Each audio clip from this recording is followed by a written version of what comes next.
Terceira edição do Hack and Play. Eu estou aqui no auditório do Apollo 235, onde vai rolar uma palestra com o Chico Saboia, ele que é superintendente do Sebrae PE, que vai trazer como tema o futuro da pequena empresa e o ecossistema de inovação brasileiro. Terceira edição do Hack and Play. Simbora com a gente e reprogramar tudo. Bom, pessoal, boa tarde a todos. Uma satisfação gigantesca, né, tê-los aqui e a gente poder compartilhar dessa iniciativa que começou há 3 anos com a expectativa de fazer o Recife, desenvolver no Recife uma experiência dessa natureza, um evento que deixasse um legado para a cidade. A gente, há mais ou menos 3, 4, 5 anos, eu já vinha de 8 anos numa tentativa de fazer aqui no Porto Digital um evento que nós chamávamos de Recife Summer School, que acontecia em janeiro até as vésperas do Carnaval. Era um evento que não escalava, ele se mantinha lá na faixa de 2.500 pessoas, super interessante, mas ele não passava daquele número. Então, tinha alguma coisa substancialmente errada na concepção. Ao mesmo tempo, a gente fazia uma reflexão sobre o que nos parecia o esgotamento dos eventos tecnológicos, tipo o Campus Party, que vocês conhecem, e outros mais aí mundo afora, que são eventos de tecnologia pela tecnologia. Eles passam nas cidades feitos ciganos, né? Passam temporada, depois vão embora, não deixam nada, né? E essa não era a proposta do Porto Digital. Ao contrário, é uma proposta de cidade. Porto Digital é uma proposta de cidade.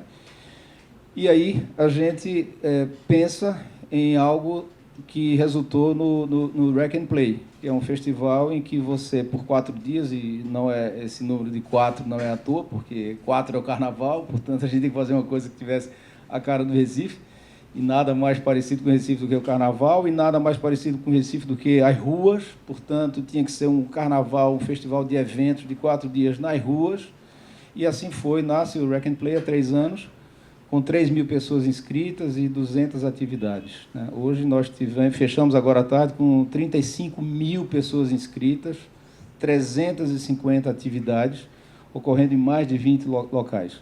Ou seja, um troço que cresce exponencialmente ao modo startup já deu certo. Não dá nem para dizer, olha, é cedo ainda, já deu certo. E onde é que entra o Sebrae nessa história, né? O Sebrae entra porque foi o primeiro apoiador que nós fomos buscar há 3 anos, e aí quis o destino que agora estivesse do outro lado do balcão, porque eu estava aqui no Porto e saio do Porto, vou para o Porto Digital, e aí não me restava nenhuma outra opção que não fosse continuar apoiando esse evento. E esse evento, portanto, tem uma dupla significação para o Sebrae. A primeira é ajudar a cidade, não só o Porto Digital, ajudar a cidade a consolidar a sua imagem, a sua reputação de ser uma plataforma de desenvolvimento tecnológico e de inovação nos negócios. Isso é uma característica da qual a gente não abre mão. Aqui as pessoas estão não brincando de ser makers. As pessoas estão aqui seriamente trabalhando para fazer negócios. Existem diversas conceituações de inovação, eu tenho classificado 64. Tem daquelas mais poéticas, né, que é alguma coisa assim do tipo inovação é a construção imperfeita de futuros, ou a construção imperfeita do desconhecido. Bacana, mas não quer dizer muita coisa. E tem uma muito roots de Silvio Meira que diz assim: inovar é gerar mais e melhores notas fiscais. Essa não tem poesia nenhuma, essa é crua como são os números. E a gente aqui acredita realmente nisso. Inovar é gerar mais e melhores notas fiscais.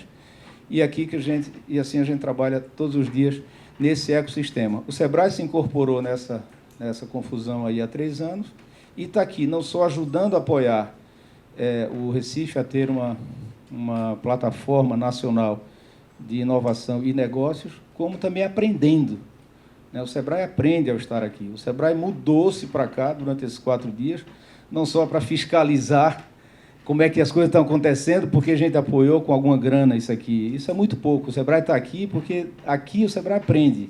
Aqui o Sebrae vê outras pessoas, ouve outras pessoas, promove encontros, estudantes com startups, startups com empresas maduras, governo com cidadão anônimo, e a gente tá junto aprendendo também. Por que eu fiz esse preâmbulo parece um institucional do Sebrae? Não é isso, não. Eu fiz esse preâmbulo para dizer o seguinte: Estar aqui aprendendo é uma condição do SEBRAE ser mais efetivo. O SEBRAE tem um grande desafio hoje. E eu falo SEBRAE porque é a instituição onde eu trabalho hoje. Eu diria, os organismos de fomento, sejam públicos ou privados, ou semipúblicos, as ONGs, têm a obrigação de ajudar os pequenos negócios nessa transição de dois tempos e dois mundos, do mundo analógico para o mundo digital. Como disse assim o nosso filme institucional, eu não sei se alguém apresentou antes de mim, dizendo que esse é um filme que vai para o ar ainda. Alguém falou aqui, não? Tiago, tu não está aqui, não. É o seguinte, esse filme que vocês viram aqui do SEBRAE, ele acabou de ser finalizado faz 2 dias, portanto, vocês são praticamente os primeiros a o verem. Ele vai para uma mídia nacional no domingo e vai passar uns 30 dias aí em várias mídias regionais e locais. A gente diz assim, o mundo mudou o jeito de vender, mudou o jeito de comprar, o jeito de fazer negócios é outro. Isso é um fato. O SEBRAE, por 45 anos, quase 50 anos, o SEBRAE se dedica a apoiar os pequenos negócios. Os pequenos negócios não são vistos como nada relevante no Brasil por uma questão cultural. No Brasil, poder se confunde com tamanho. Isso é uma questão histórica. Se a gente recuar ao tempo das capitanias hereditárias, vai ver isso. O Brasil já nasceu gigante, gigante, como diz o nosso hino, né? Gigante pela própria natureza. Tudo no Brasil sempre foi muito grande. O país é muito grande, as capitanias hereditárias eram gigantescas, as sesmarias, que eram as subdivisões, eram gigantescas também. Tudo é grande. Então, o Brasil criou essa confusão em que o pequeno não é valorizado. Mas não precisa dizer aqui para vocês as estatísticas do que representam. 98% das empresas do Brasil são pequenas e micro, metade dos empregos, cerca de 27% a 30% do PIB nacional gerados pelos pequenos negócios, além de serem alternativas de sobrevivência que criam uma certa paz social, né? São também instrumentos de equilíbrio social. Se a gente compara com a realidade dos Estados Unidos, a gente vai ver, é uma economia formada por empreendedores de pequeno porte, é aquilo que segura 70% do PIB daquele país são gerados internamente por pequenos negócios. Então, é uma característica distinta, a nossa não. O SEBRAE se dedicou a cuidar do pequeno. Só que os tempos mudaram, e o SEBRAE precisa também mudar. O SEBRAE precisa mudar para poder ajudar os pequenos negócios, ou então o SEBRAE não vai ter o que fazer. E qual é o drama dos pequenos negócios? Aí eu deixo um pouco o SEBRAE de lado. É que os pequenos negócios vivem hoje um momento extremamente especial. Essas ondas que nos últimos 30, 40 anos, ondas de inovação tecnológica, vêm chegando cada vez mais junto da gente e vem trazendo o futuro cada vez mais para o presente, mais para próximo da gente, tem gerado mudanças substanciais no comportamento das pessoas. É um dos conceitos também que estão subjacentes à noção de inovação, esse é de Peter Drucker, é que a inovação muda comportamentos dos agentes no mercado. Existem as pequenas inovações nossas de cada dia. Essas são até quase anônimas. Todo dia, cada um de nós faz alguma inovação no nosso negócio, mas elas não têm aquele poder de impactar o comportamento. Em alguns momentos, como na Revolução Industrial, nas várias revoluções industriais, na primeira, da mecanização, da energia elétrica, do petróleo e tal, essas coisas impactam realmente. E, mais recentemente, a gente aqui, quase todo mundo, pelo menos, terá um pezinho nos anos 90. E nos anos 90 surgiram, nas nossas vidas, algumas tecnologias, em especial a internet, que virou o mundo de cabeça para baixo. E aí, fazendo jus a essa concepção do Peter Drucker, traz aquele tipo de inovação que muda o comportamento.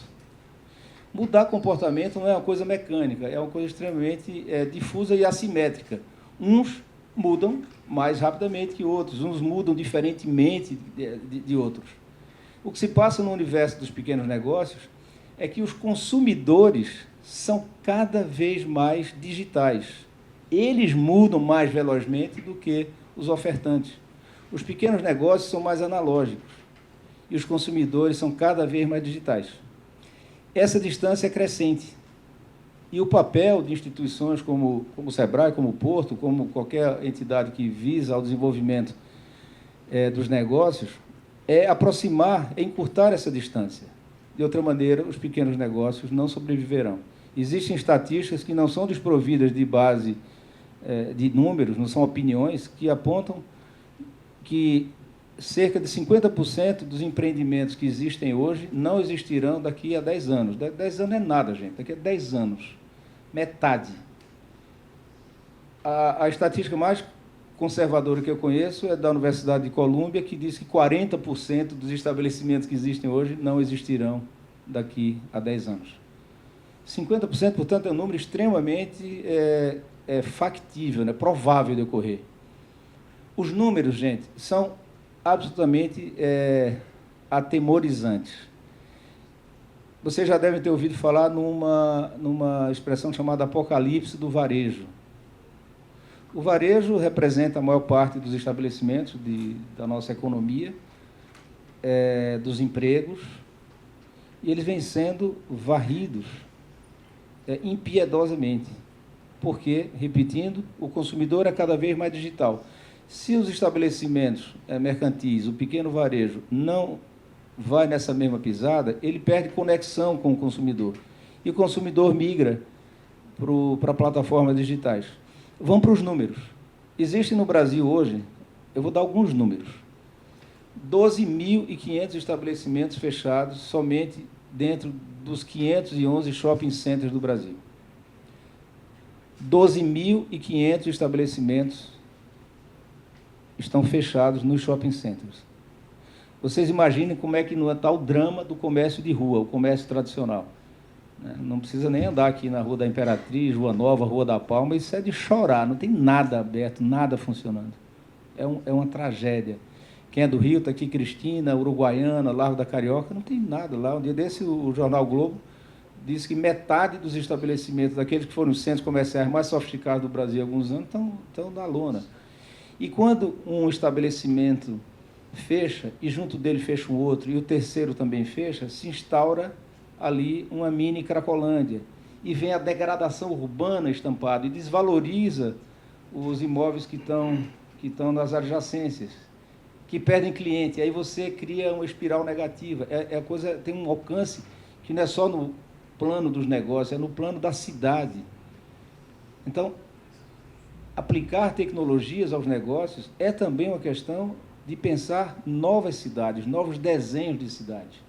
Isso aí eu não vou nem me aprofundar, porque tem outras palestras que estão abordando esse assunto mais a fundo. Mas retornando aos números, eu já dei esses números aqui do Brasil. Alguns deles.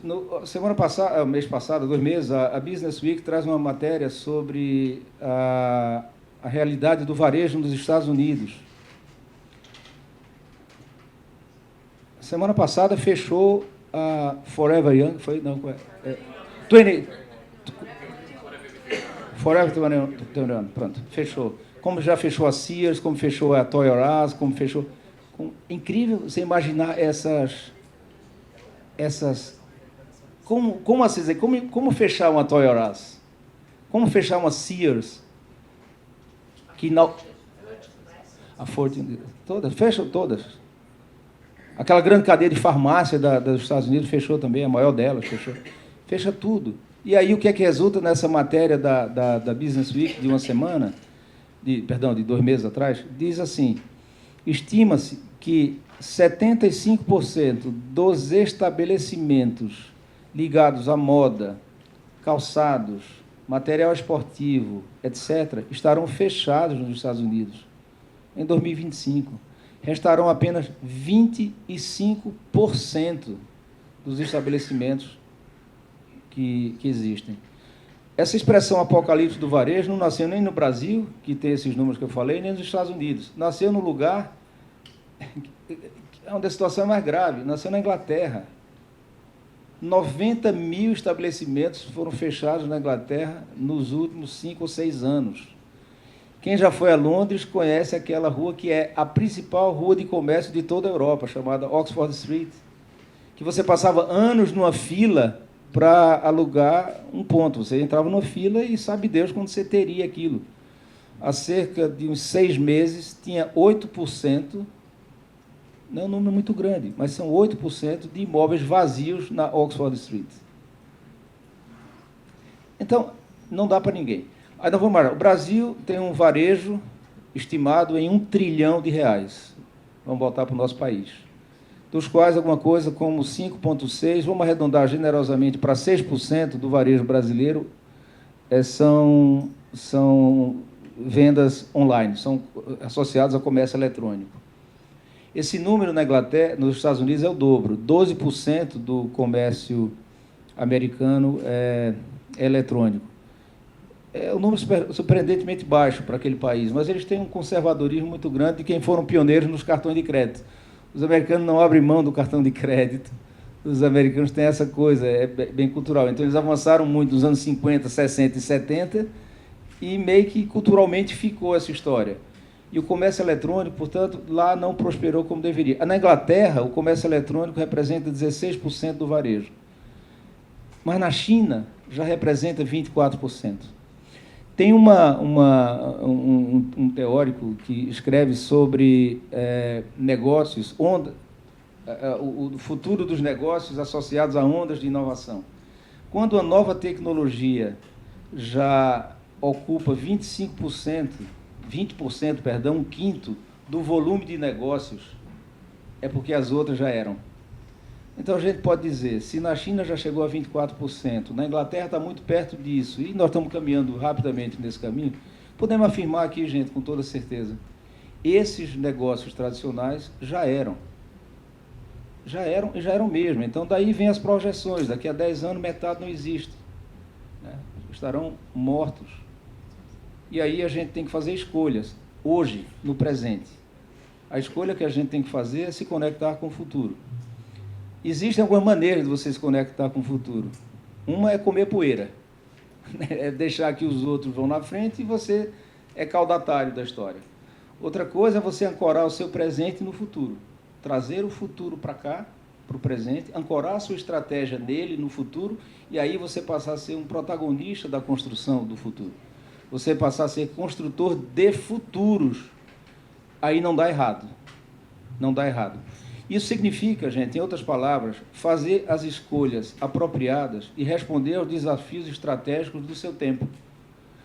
Se a gente quiser buscar exemplo lá fora, vai buscar à vontade. Mas se a gente quiser ficar aqui no Brasil, vamos pegar 3 das únicas empresas brasileiras que fazem parte do elenco das 1000 grandes empresas inovadoras do mundo. Petrobras, Vale do Rio Doce e Embraer. O que é que tem em comum entre essas 3 empresas de setores tão distintos? É que elas responderam aos desafios estratégicos do seu tempo. É só isso. E qual é o desafio estratégico do seu tempo? É fazer um acerto de contas com o passado? Não, deixa o passado em paz, ele já deu o que tinha que dar.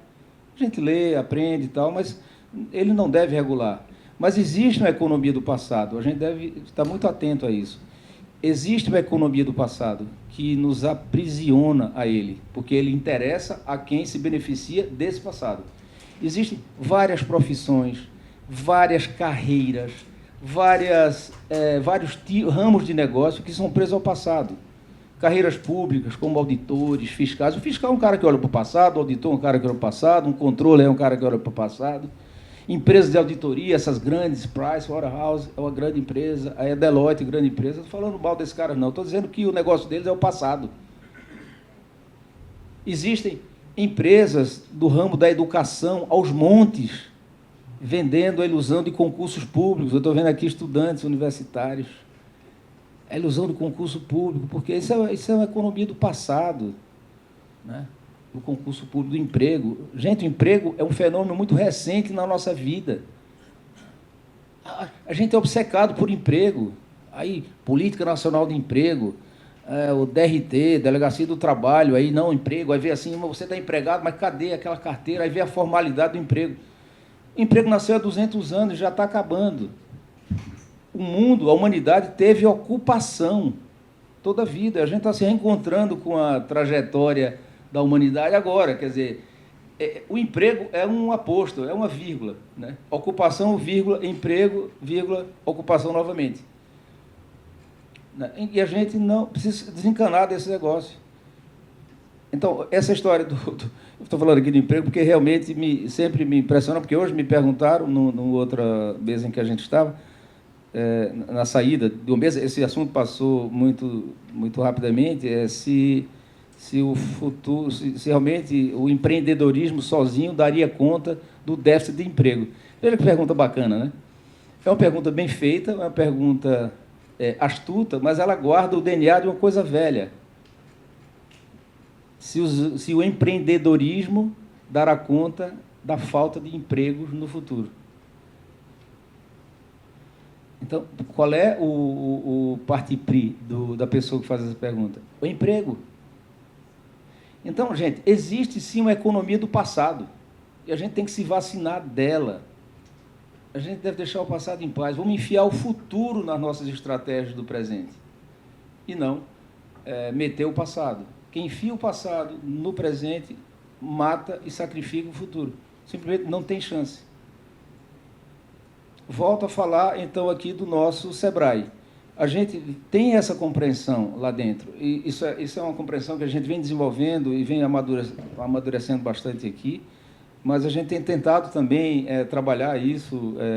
Tem aqui um colega que acaba de chegar do SEBRAE Nacional, se junta a gente aqui em Pernambuco, porque vem com essa visão também e quer participar desse momento, para que a gente possa criar novas formas de abordagem, para que a gente possa ajudar os pequenos negócios a avançarem rumo ao futuro. E avançar rumo ao futuro é um desafio, porque ele não tá escrito, né? Quando a gente olha para o passado, você tem um tracking, né? Você tem lá a receita, você tem rotinas, você tem tudo. O futuro não, é uma complicação. Então, não só a gente precisa ter uma cabeça muito mais aberta, tipo assim, lidar com o erro, como um jornalista acabou de me perguntar de um jornal aqui, eu vou trazer um pouquinho, porque estava dando entrevista, e ele disse, puxa, mas as startups morrem muito, dizem que de cada 10, 8 morrem, isso é um problema. Eu falei, não, isso é uma maravilha, isso é uma delícia. Significa, são 8 pessoas das 10 que experimentaram, que não deram certo e aprenderam. A gente tem que fazer do chamado fracasso, aspas, uma fonte de aprendizado, e não um carimbo de fracasso, de falha e de incompetência, e etc. Então, voltando aqui mais uma vez, lidar com o futuro é um complicador. Como, do mesmo modo, esse rapaz me pergunta, né, sobre essa questão do fracasso, startup é uma forma nova, não é só um estágio de empresa, é uma forma. Lidar com o futuro significa a gente aprender a lidar com ele e desenvolver novas habilidades, novas maneiras de ver o mundo e novas técnicas de enfrentar o cotidiano. Depois da Segunda Guerra Mundial, o mundo entrou numa fase de estabilidade, digamos assim, tecnológica. A Guerra Fria travou tudo, né? A Guerra Fria é Guerra Fria mesmo, né? Nos ambientes frios, as coisas mudam mais lentamente. E assim aconteceu com as tecnologias. E aí, como é que se lidava com o futuro nos anos 50, 60? Se lidava com o futuro como projeções do passado. E aí foi o império dos grandes modelos matemáticos, dos modelos matemáticos preditivos. Então, você projetava o futuro como sendo uma extensão do passado. Quanto mais modelagem matemática você tivesse, mais capacidade de dados e de tratamento matemático dos dados passados, mais assertivo você seria em relação ao futuro. Depois vem os anos 80, 90, que aqui somente alguns sabem o que é que isso representou, mas foram os tempos de transformação, o fim da Guerra Fria, a globalização, a abertura dos mercados, a hipercompetitividade, o desmanche do Estado, o Estado keynesiano, aquele Estado em que o governo era um ente mais ativo, o retorno a teses seculares de ordem liberal, chamadas de neoliberalismo, ou seja, um mundo que de tão rápido se transformou que não deu tempo de desenvolver novas teorias. Aí nós fomos buscar no passado teorias de 200 anos, porque o neoliberalismo, vamos combinar, é um anacronismo histórico, porque esse troço foi criado no século XVIII, foi aprimorado no século XIX, mas nós estamos no século XXI, pô. Mas assim, também ninguém esperava que o muro de Berlim caísse assim tão abruptamente, que o Império Soviético se dissolvesse como um sorvete ali na Conde da Boa Vista. Né? Ninguém esperava. E foi tudo muito rápido. Foi tão rápido que... Bom, e o que é que a gente faz agora, já que não tem os comunistas do outro lado? Né? Só quem acredita nisso é o nosso presidente. Mas não existe mais esse negócio. Né? Então, aí... Agora, o que a gente faz? Pô, a gente não sabe lidar com esse mundo novo. Resultado, vamos pegar as teorias velhas, vamos encaixotar isso no negócio que vocês já ouviram falar de consenso de Washington. Eu não sei se aqui, né, vocês estão familiarizados com esse troço, mas, enfim, uma grande concertação do tipo, o que é que nós vamos fazer agora, pô, que não tem mais aqueles caras lá, os comunistas e tal. Vamos criar, vamos reentronizar o mercado, o liberalismo de mercado. Vamos liberalizar a economia, vamos barrar as restrições alfandegárias e não alfandegárias, vamos promover a livre circulação de bens e de capitais financeiros, até porque você tinha um estoque represado de trilhões de petrodólares. Esse é um parênteses, isso é um problema no capitalismo, porque dos anos 70, do choque do petróleo para cá, a hegemonia do capitalismo deixou de ser do capital produtivo e passou a ser do capital financeiro, em especial pelo acúmulo exagerado do capital financeiro, que ficou na Praça de Londres. Londres se recupera nos anos 70, 80, em função disso. O capital do mundo estava lá, uma praça segura, Estados Unidos também. Mas vamos lá, vamos liberalizar isso, pô, vamos soltar esse negócio. Então, liberaliza fluxo de mercadorias, fluxo de capitais, de gente nem tanto. Né? A gente sempre é um problema, a gente trava um pouquinho mais. E aí cria-se no consenso de Washington um conjunto generoso de novas regras para o novo mundo, que, na verdade, são regras inspiradas no velho liberalismo econômico. Mas, enfim, se trabalhava nessa época, agora já da transição dos tempos estáveis dos anos 50, 60, com outro tipo de metodologia para o futuro, que eram as metodologias de cenários. Aí já se tinha consciência de que as transformações eram tantas, e eram de ordem política, de ordem institucional e de ordem tecnológica, sobretudo, que não dava mais para a gente projetar o passado, simplesmente. Aí, técnica de cenários. Então, cenários trabalha basicamente com dois grandes conceitos, né? Incertezas críticas ou tendências irreversíveis. Aí você via assim, pô, vamos lá. Internet. Pô, internet é uma tendência irreversível. Não está com a bexiga que alguém vai dizer, né? Pô, não, internet veio, mas não dá certo, não. Telefonia móvel, celular. Vamos combinar, né? Quando chegou a telefonia celular, cacete, ninguém nunca mais foi para uma linha de escada, de acordo? Então, ok, alguma coisa dizia que isso era uma tendência irreversível, porque o impacto dessa transformação tecnológica mudava comportamento. Eu vou voltar sempre a isso, porque quando vocês avaliarem inovação, a medida para saber se a inovação é valendo está na capacidade dela modificar o comportamento dos agentes no mercado. Se for somente uma operação cotidiana, não mexer no comportamento, é uma inovaçãozinha, tá? Mas a inovação valendo mesmo. Tal. Então, ok, tendências irreversíveis, mas existem as incertezas críticas, que é aquilo que está no limbo, que você não sabe exatamente se vai dar. Redes sociais, pô, esse negócio de redes sociais, sei lá, pô, isso é fofoca, pô, eu vou ficar xeretando, fulano pegou não sei quem, né, tal. Esse negócio não. Isso era uma incerteza crítica, virou uma tendência irreversível, o mundo é em rede. Moral da história, encurtando isso tudo, a gente diz agora que o mundo é digital, móvel, conectado e em rede. São 4 atributos desse novo mundo. E quando você diz assim, os fluxos de riqueza passam por essas 4 grandes categorias, a gente pode começar a dizer que nós viramos uma página da história. Virar uma página da história não é dizer que agora tudo é desse jeito. Virar uma página da história é meio que seguir aquela teoria que eu falei, que diz que quando 20% da economia gira em torno de uma nova lógica, é porque a velha já era. A velha lógica industrial já foi. Agora a sociedade é essa, uma sociedade digital, conectada, em rede fundamental e móvel. E aí a gente se dá de cara com outro desafio. Tá, e como lidar com o futuro agora? porque era muito cômodo lidar com o futuro nos anos 50, 60, projeção matemática do passado. Nos anos 80, 90, análise de cenários, ok. E agora, gente? Como é que a gente pode lidar com o futuro? Se a velocidade das inovações é tão grande e o impacto das inovações é tão grande que cada vez mais traz o futuro para junto de nós com uma velocidade muito grande. Há 30, 40 anos, o futuro chegava lentamente. Aí dava tempo para a gente se preparar, não é verdade? As organizações se preparavam para o futuro. Porque o futuro era uma coisa que acontecia longe, assim, ó, lá no Japão. Lá no Japão está acontecendo, o Japão era longe para cacete. Aí está acontecendo um negócio no Japão, ó, isso aí é o futuro, hein? Aí a gente se prepara, tal, aí pronto, aí chegava no futuro. Mas hoje o futuro arromba as nossas portas, as nossas casas, as nossas mentes, sem pedir licença. Então, a velocidade com que as ondas de inovação tecnológica disruptivas invadem o nosso cotidiano faz com que a gente tenha agora um outro tipo de desafio. É o desafio de ver o futuro pelo retrovisor. Veja que imagem, né? Essa imagem não é minha, não, tá? Eu também não sei nem quem é o autor. Eu fico copiando um bocado de gente aí, mas não sei dizer. Essa imagem é muito boa.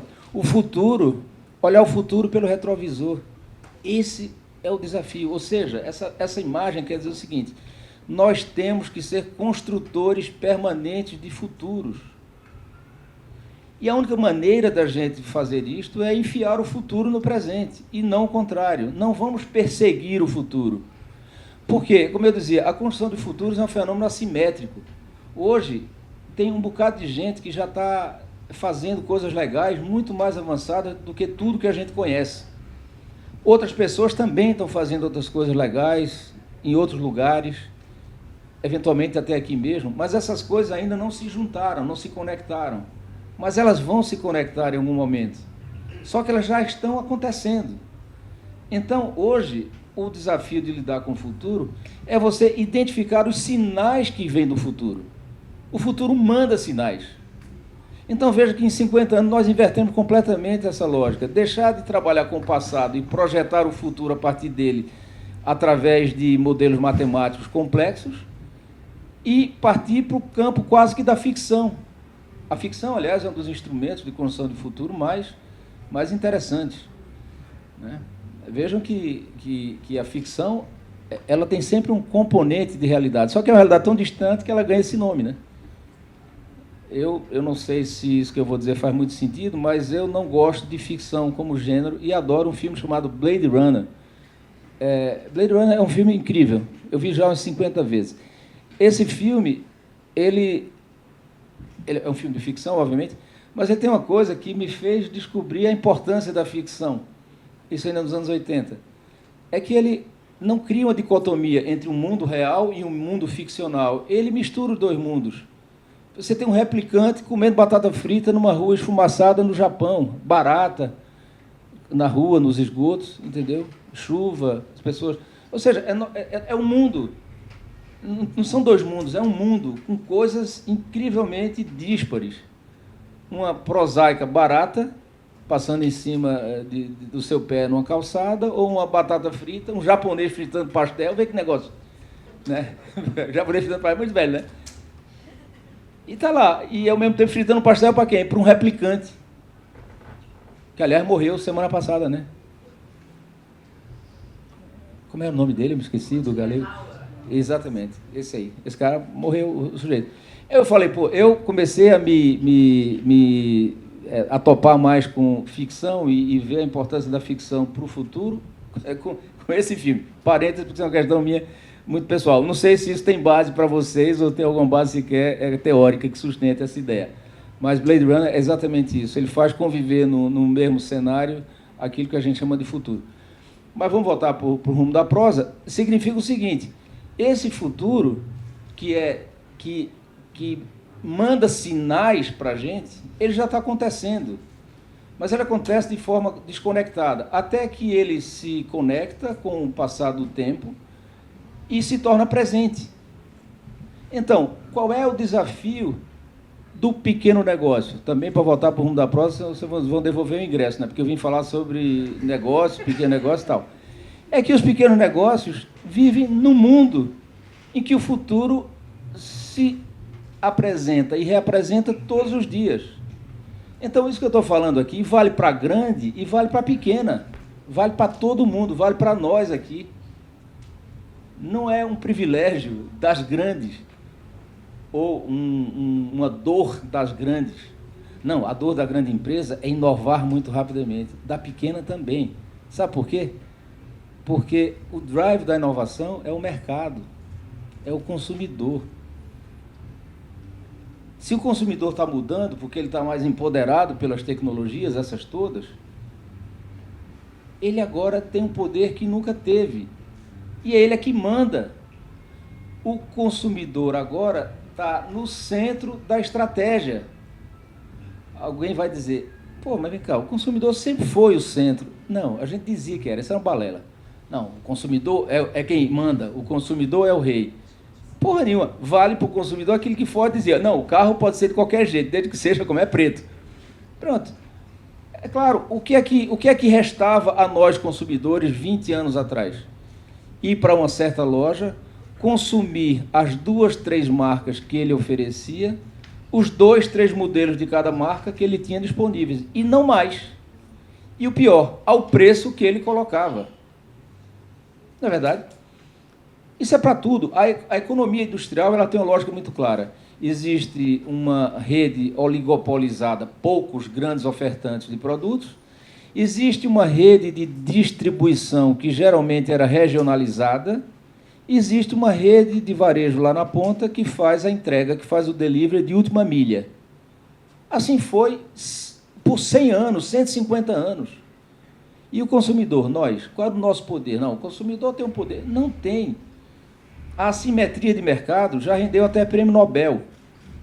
Essa história de dizer, não, o mercado equaliza tudo, porque os interesses divergentes entre ofertantes e consumidores são equalizados pela mão invisível, né, no mercado. Não. Esse negócio não existe. O mercado é assimétrico. Quem detém informações e fez dela fonte de poder é o grande negócio. O consumidor mal informado pra cacete. E, portanto, tomar decisões desinformadas é o pior dos mundos. Mas o que é que acontece nos dias de hoje?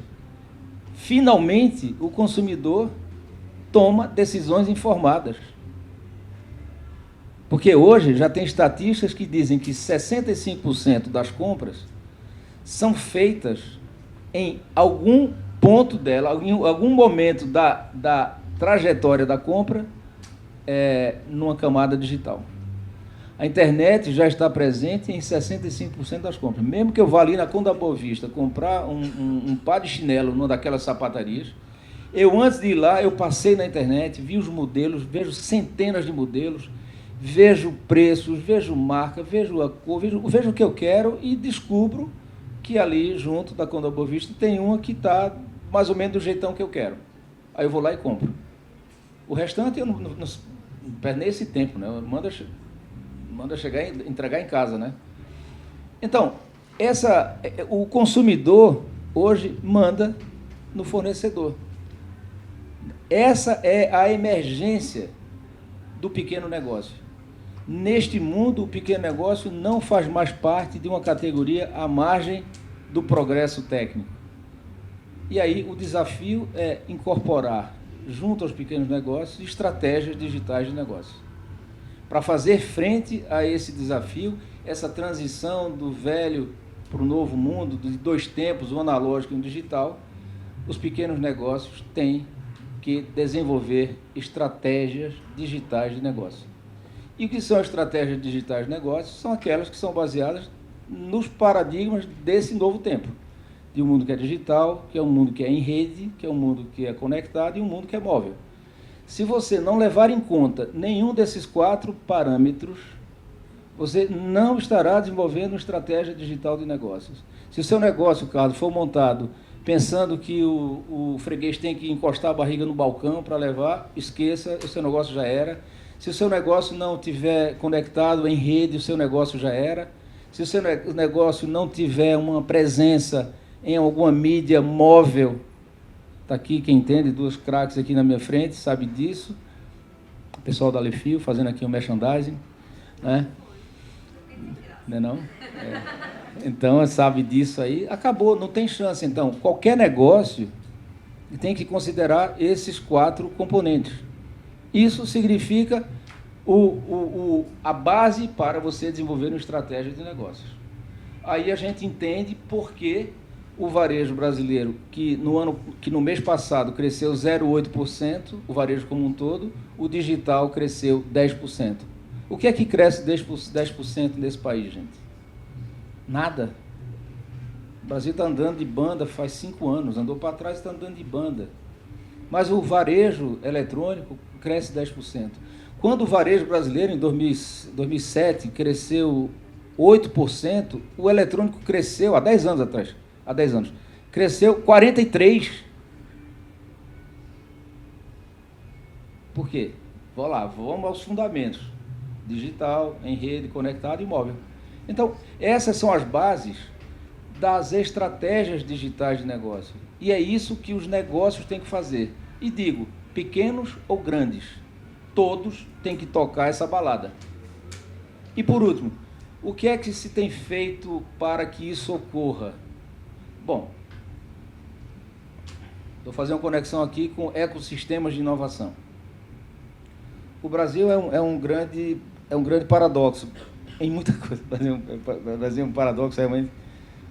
É um pleonasmo dizer que o Brasil é um paradoxo, né? Estou aqui brincando com as figuras de análise sintática, né?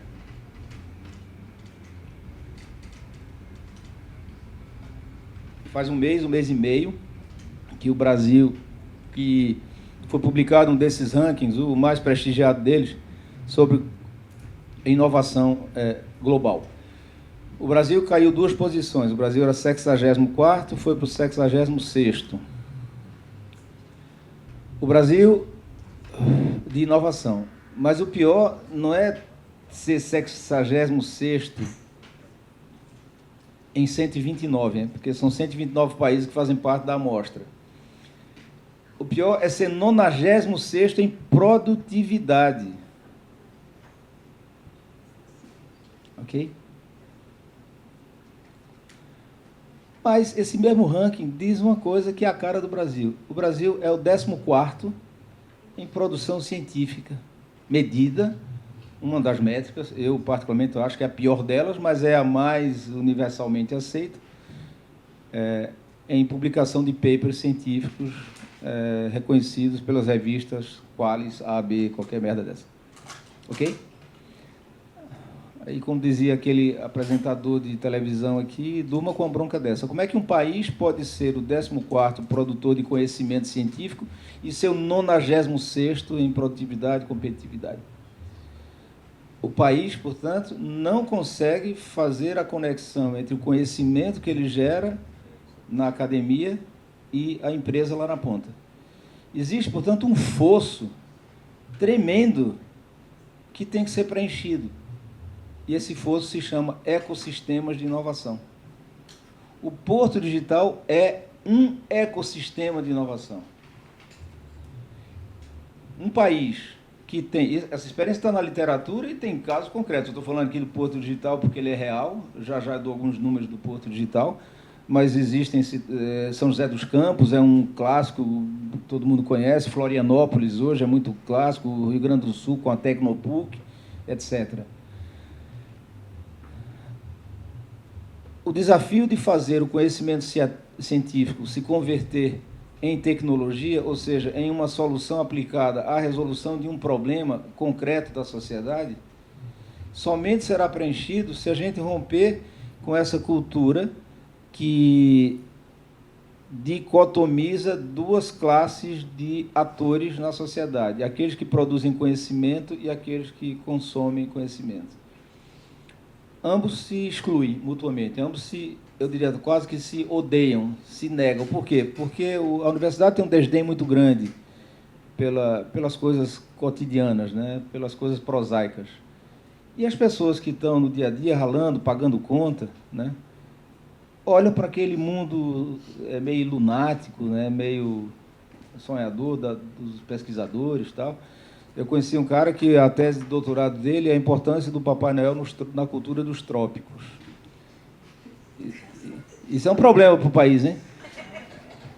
Isso é um problema. Primeiro, porque ele fala no Rio Grande do Sul. Isso é um fato. Isso diz, é o seguinte: esse cara passou 18 anos estudando esse negócio e nós pagamos isso, né? Isso tem uma relevância muito baixa. Aí você pode dizer assim, mas o conhecimento, pô, não pode ter fronteira, o conhecimento não pode ter rédeas, pô, tem que ser uma coisa democrática, enfim. Ok, mas vamos lá, deve ter algum entendimento mínimo de que quem financia isso é a sociedade. Então, se você não pode impor autoritariamente o que é que o cientista tem que pesquisar, também você pode criar algumas regras que direcionem a alocação dos recursos prioritariamente a problemas da sociedade. Problemas definidos democraticamente, não um autocrata a dizer, não, o problema é este e a verba vai para aquilo, né? Não se trata disso. Mas vamos combinar, né? A influência de Papai Noel sobre a cultura dos trópicos é um negócio que absolutamente não vai gerar um emprego para ninguém, não vai tirar ninguém da fome, não vai melhorar um ponto milesimal da produtividade e da competitividade desse país. Então, parte da resposta àquela contradição a que eu me referia, de o Brasil ser o 14º produtor de conhecimento e ser o 90º em produtividade e competitividade, está na qualidade da nossa pesquisa. Mas, equalizando isso tudo e dizendo que a qualidade da nossa pesquisa é jóia, a outra parte reside no fosso que não é preenchido, não existe uma ponte estruturada no Brasil de conexão entre a universidade e o mercado. Culturalmente não dá liga, portanto, você tem que romper a cultura com a prática, e essa prática se chama a criação de ecossistemas de inovação. Aqui nós estamos falando de parques tecnológicos, nós estamos falando de áreas de inovação, de distritos tecnológicos, como alguns chamam, de mecanismos como incubadoras, aceleradoras e espaços de coworking, são novos mecanismos que vêm crescendo nos últimos anos. Mecanismo como esse aqui, fazendo também um merchandising aqui, Sebrae Lab, do nosso amigo Tiago, né? São espaços de concentração de ativos relevantes para a inovação. Um ecossistema você pode ver como um espaço delimitado territorialmente, não esqueçam disso, porque senão você não extrai sinergia nem cooperação, para o qual você atrai os melhores talentos, gera fluxos de conhecimento,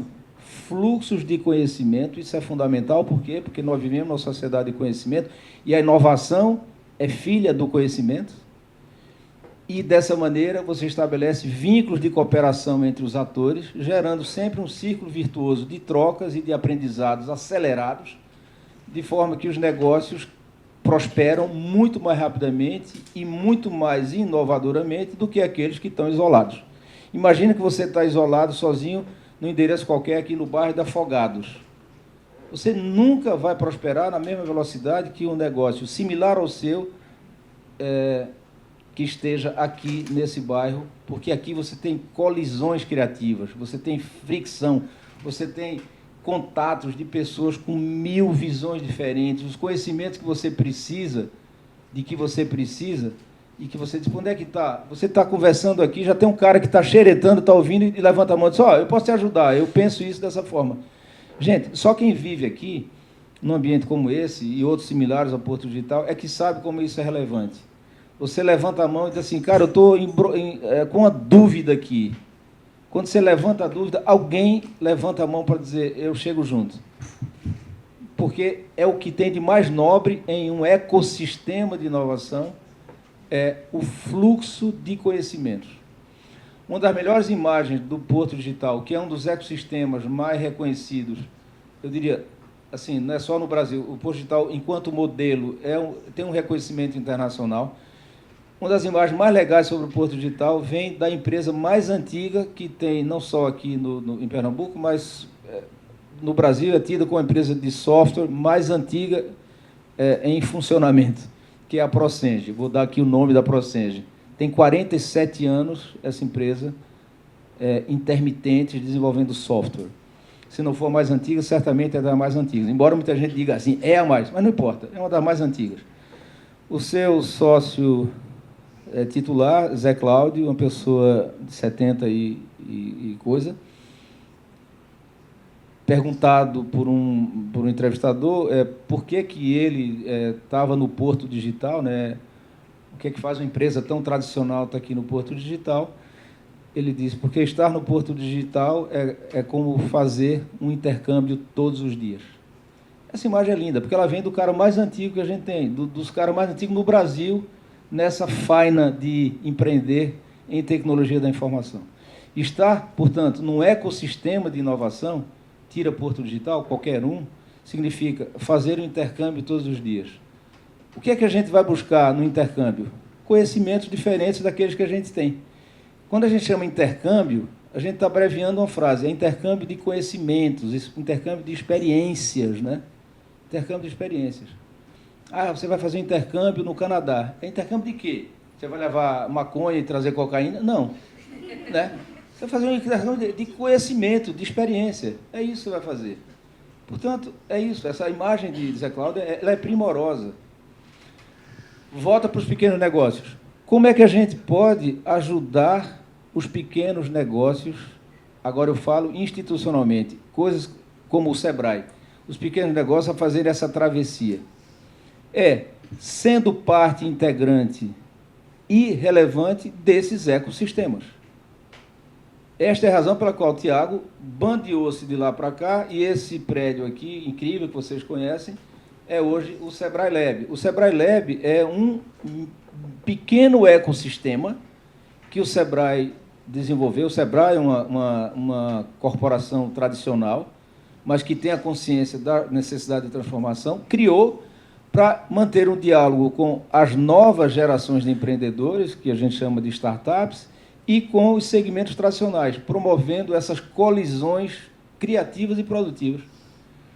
Então, moral da história, o que fazer? Não só denunciar, o mundo é esse e vocês pequenos estão ferrados. Tem saída para os pequenos.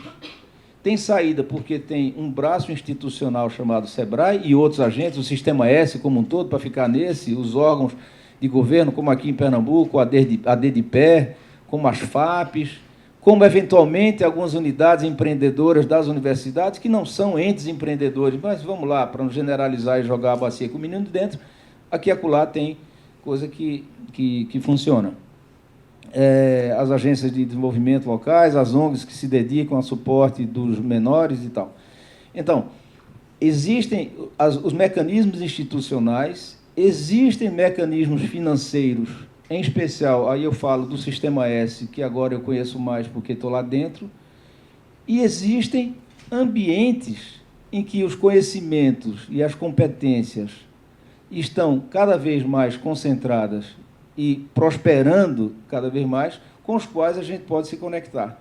Portanto, a resposta para o desafio e para o drama dos pequenos negócios se encontra na capacidade de que os órgãos de fomento aos pequenos negócios tenha de se conectar com ecossistemas de inovação relevantes. Por essa razão, nós estamos aqui. O Porto Digital é, para o Sebrae, um desses ecossistemas e, por conseguinte, uma dessas plataformas que nos ajudarão, ao Sebrae, a aprimorar nosso portfólio de produtos, a aprimorar a nossa carteira de soluções, de conteúdos, de metodologias, para que a gente possa chegar mais junto e mais assertivamente junto dos pequenos negócios, e aí sim dizer, olha, nós estamos chegando junto a você com essa nova abordagem para que você rapidamente se reconecte com o seu consumidor, porque não, de outra maneira, você está fora do jogo.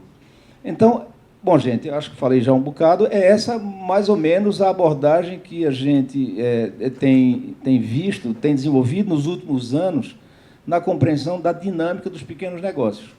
Fazem parte desse gênero pequenos negócios tanto as empresas tradicionais como as empresas que são de base tecnológica. As empresas de base tecnológica são empresas pequenas também, um dia vão ser grandes, a gente espera, mas elas são empresas que, em algum momento, são muito pequenas e que elas prosperam mais do que as tradicionais porque elas têm a componente inovação no seu DNA. E, em especial, aquelas tecnologias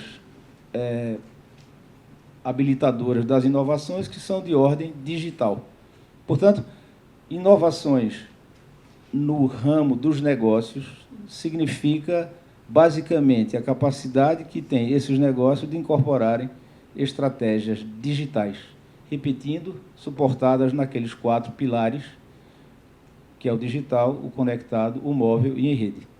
Se a gente vai por esse caminho, a gente tem não uma receita de bolo, mas tem uma crença de que, dessa forma, a gente se conecta melhor com o futuro, traz ele para dentro do nosso presente e aí avança mais rapidamente, tornando-se, assim, construtores de futuros.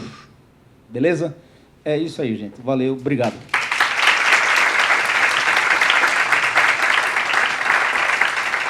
Eu acho que a gente tem tempo para fazer alguma pergunta, Tiago. Você aqui, eu não sei como é a dinâmica, mas podem fazer perguntas à vontade. Eu só tenho que chegar em casa meia-noite, então...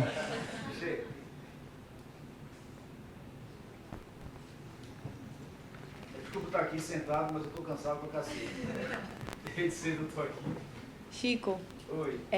eu queria escutar um pouquinho de ti, assim, a tua percepção na prática sobre a compatibilização desse mecanismo, né, institucional, enfim, que envolve máquina pública e toda essa pecha da burocracia inerente às políticas públicas, enfim.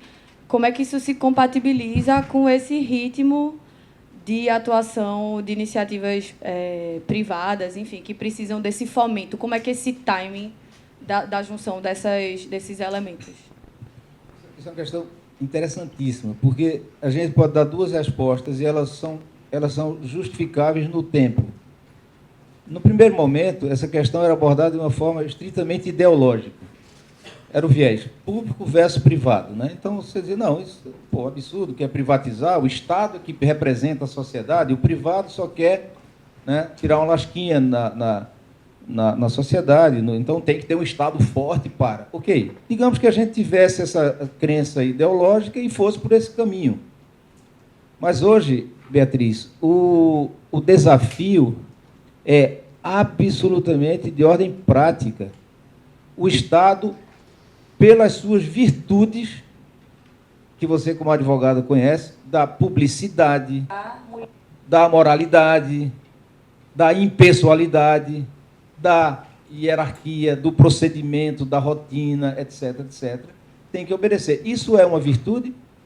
É uma virtude. E foi essa virtude muito bem posta lá atrás, porque se a gente recuar no tempo, 150 anos, até a Prússia equacionar aquela mistura que tinha Estado, a confusão que existia entre Estado e propriedade privada, gerando o fenômeno que todo mundo conhece, chamado patrimonialismo, você não sabe a fronteira de um e outro, até a Prússia desenvolver esse modelo, que depois o Max Weber desenvolve, do que ele chama da burocracia, até então era uma confusão tremenda, e isso ajudou muito a você republicizar, tornar republicano.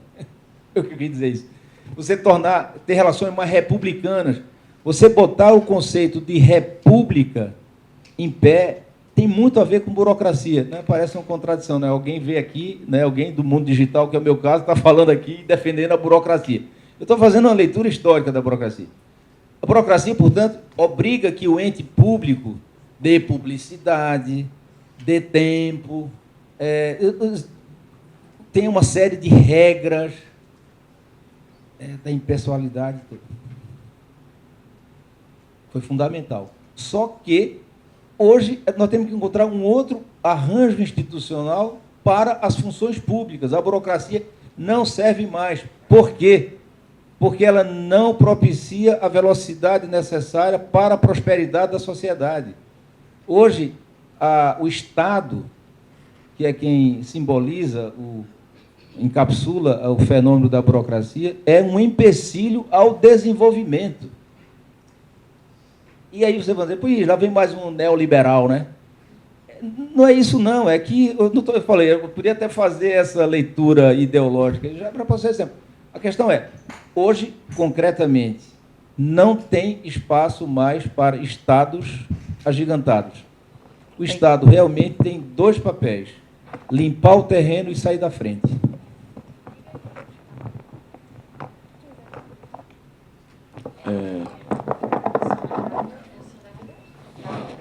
Fala, Chico. Vê bem, como é que tu acha que a gente pode dar uma virada de chave? Acaba do que já se vem fazendo algumas iniciativas, por exemplo, com a construção civil e outras mais, fomenta empreendedorismo de inovação. Tu acha que o SEBRAE, olhando, em vez de olhar para as empresas, e sim a dinâmica em que as empresas estão inseridas, né, no freeze entre estreitamento entre consumidor e pequenas empresas, se a gente olhar para esses espaços, a gente se torna mais relevante, levando estratégias digitais para isso? Sim, acredito nisso, muito, Péricles. Como eu disse, não vai ser reforçando as convicções e as estratégias convencionais das empresas que nós vamos ajudá-las. A gente tem que trazer o cliente para o cerne da estratégia das empresas. E, como eu disse, a gente pensa que fazia isso, mas não fazia. A gente empurrava o que a gente queria e que tinha, porque a gente tem um poder muito maior. Hoje, o consumidor tem um poder tremendo.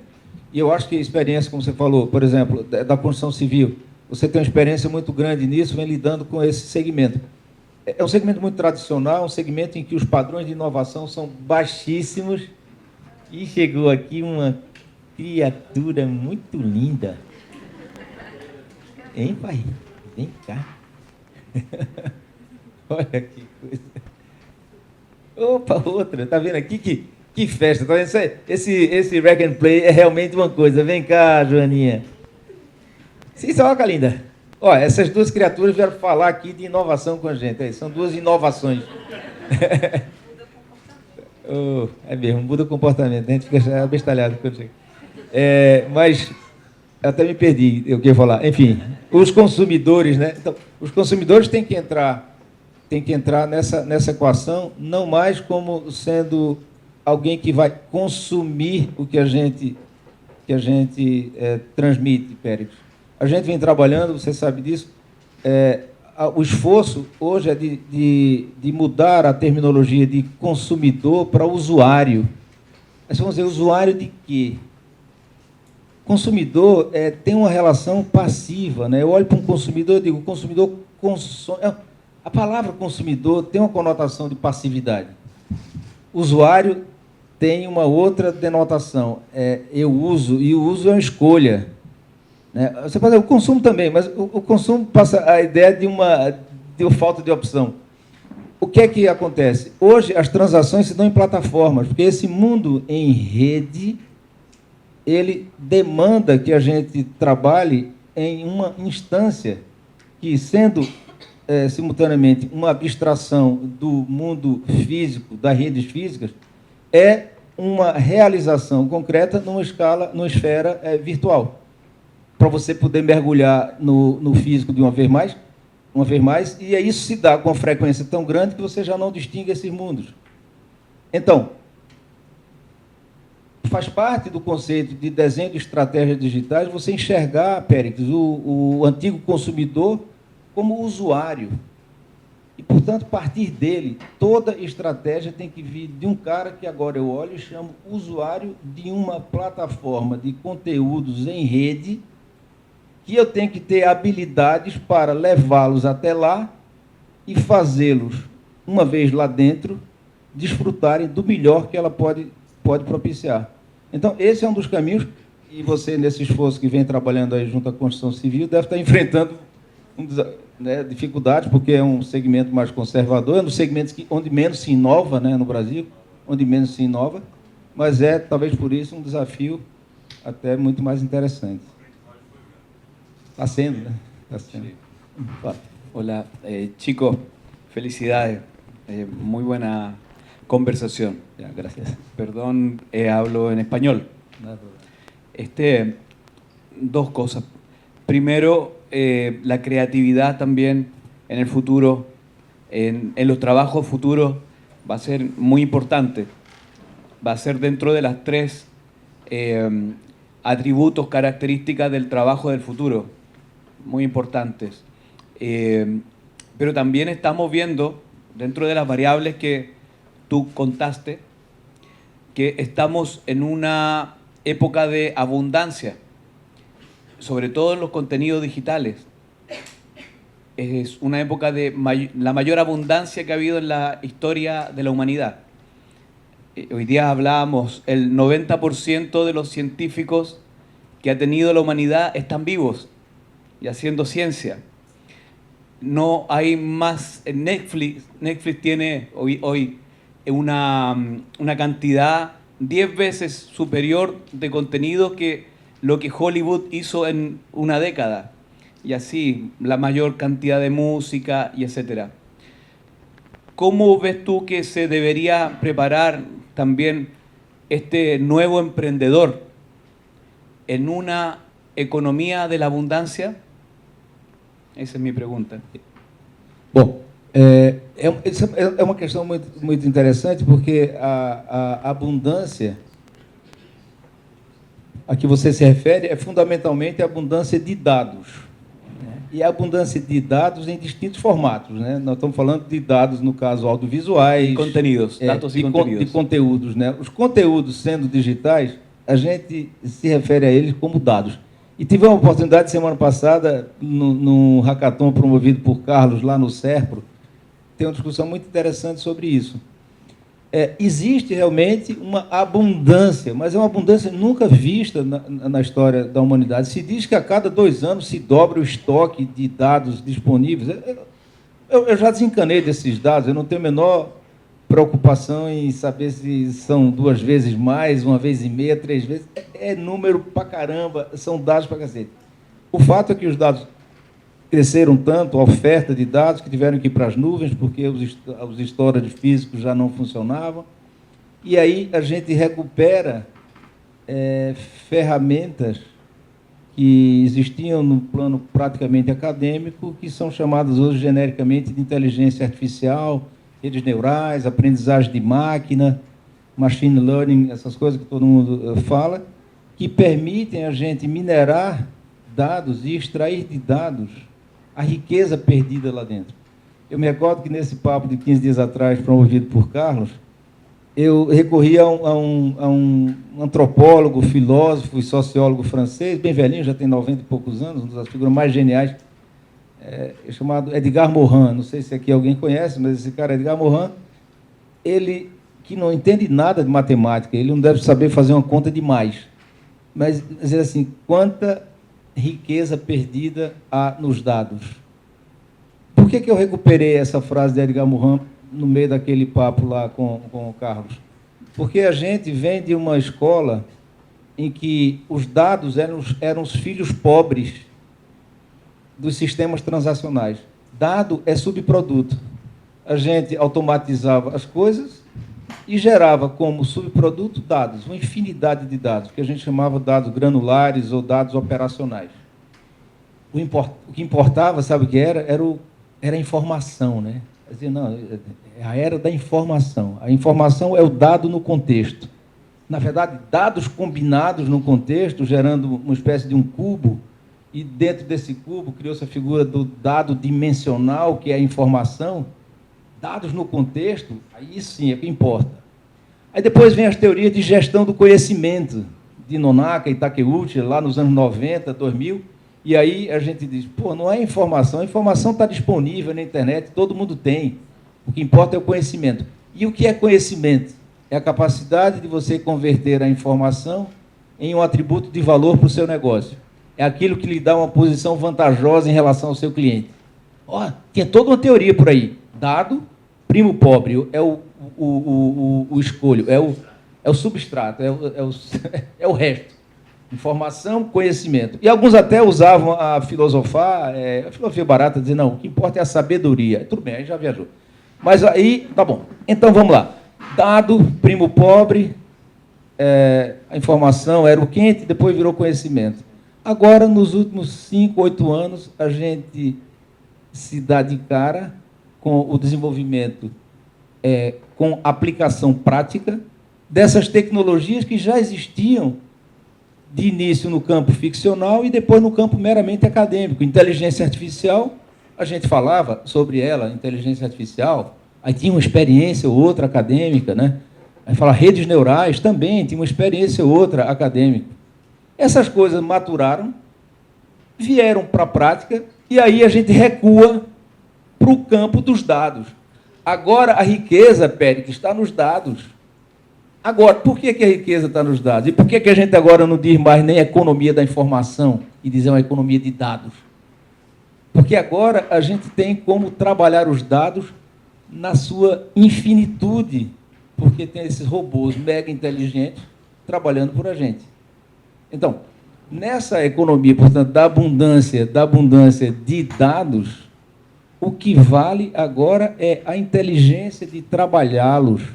Por essa razão, pensando em futuro, o que se apresenta como desafio, novamente, para todo mundo, e isso vai valer também para os pequenos negócios, e daí porque a importância de estar em plataforma, já que nenhum pequeno negócio será capaz de desenvolver uma ferramenta de inteligência artificial, é você estar conectado em uma plataforma cujas tecnologias propiciem para os pequenos, para os médios ou para os grandes, mas, sobretudo, porque elas propiciam para os usuários as inteligências fundamentais para você extrair dos dados a riqueza que eles têm. Então, se o dado está para você, está para mim, está para todo mundo, qual é o desafio? É você saber extrair o melhor que os dados têm. Se você ficar preso ao conceito de conhecimento ou de informação, você está fumado. Porque a riqueza perdida nos dados, como lembrava Edgar Morin nos anos 80, e ele nem falava de tecnologia, porque não é a praia dele, mas era só um feeling de um filósofo, né? Isso é que é importante. Hoje é absolutamente factível. Está aqui um cientista de dados trabalhando com isso e sabe como é rico você olhar para um mundo infinito, porque são incontáveis os dados. Não se fala mais de banco de dados, se fala de data lakes, né? Aí o cara diz, não, eu vou ali no banco de dados e extrair informação. Você está morto. Você vai no banco de dados, por mais rico que seja, é uma merda. Os dados estão espalhados em N fontes. Você traz para um balaio só dados do RAIS, do CAGED, da Receita, dados do INSS, dados soltos na internet, nas redes sociais, tudo. E aí você começa a brincar com esses dados. Então, o desafio da abundância, isso é real, esse negócio é incrível. Tem uma abundância de dados e, ao mesmo tempo, já tem a inteligência para que você possa minerá-los e utilizá-los para a prosperidade dos seus negócios. Isso gera, obviamente, gera não, gente. Aí é uma outra componente, uma componente mais política, e isso reforça a assimetria social que a gente tem. Essa história da inclusão digital que a gente falava há 15 anos, 20 anos, né? Preciso incluir os pobres digitalmente, e isso significava até, em campanhas públicas, oficiais, ter um correio eletrônico. Não sei se aqui lembra que os Correios do Brasil, né, esse correio tradicional, esse troço que enfim, vocês conhecem, chegou a criar um serviço nacional de abrir um e-mail para cada cidadão brasileiro. Esse era um conceito de inclusão digital oficial, chapa branca, né? E depois vem as outras coisas, não acesso a computador barato e assim vai. Na verdade, gente, isso tudo já está resolvido. Todo mundo já tem um celular, o Brasil tem 266 milhões de linhas telefônicas para 206 milhões de habitantes, ou seja, tem linha telefônica sobrando.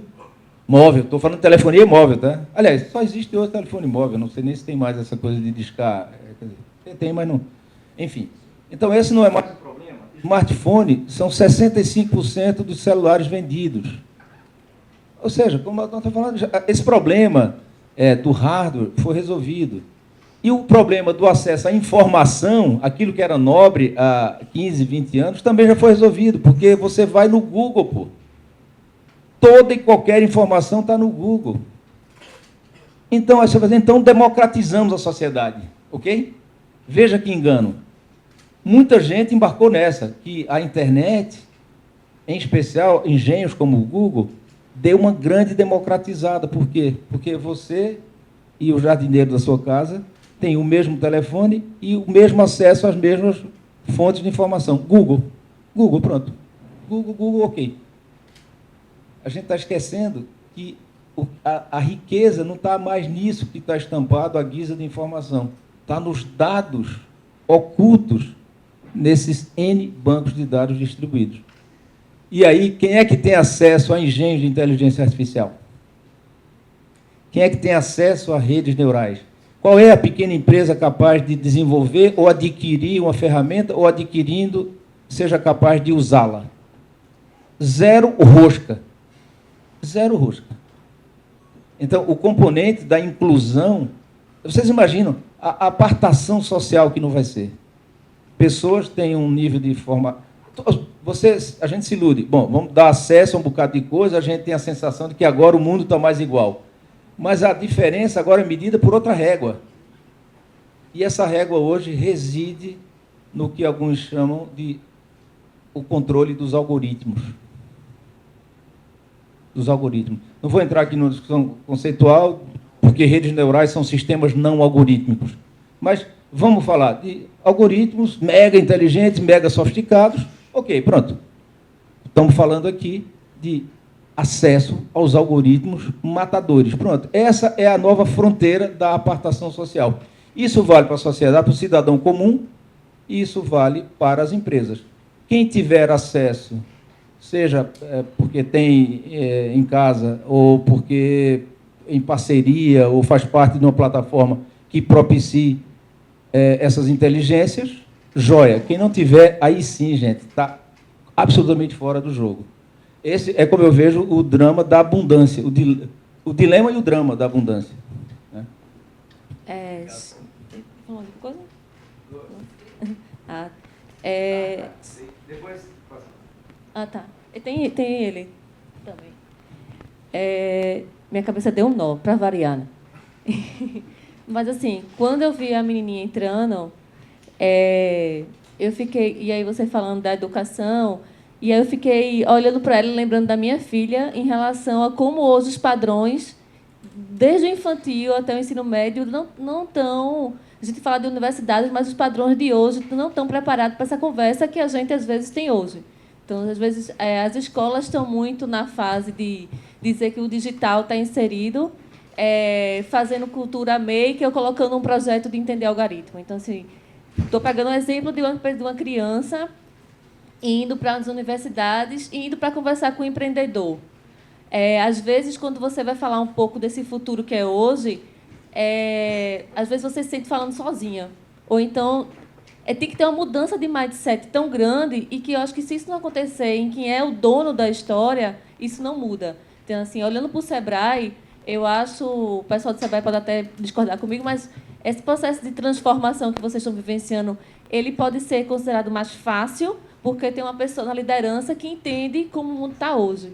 Então, quando a gente vai tentar implementar isso em empresas que a liderança discorda ou não entende, eu não acho que isso é possível avançar.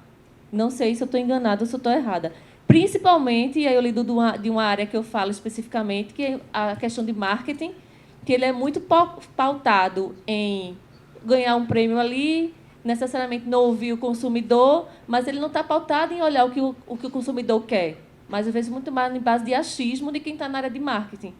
E a estratégia passa muito longe, às vezes, da área de comunicação. A gente não aprendeu isso na universidade, isso não faz parte de... Então, assim, como você vê o papel hoje do marketing, essa mudança, se a gente não ultrapassar essas barreiras do mindset? Ou seja, essa questão da liderança...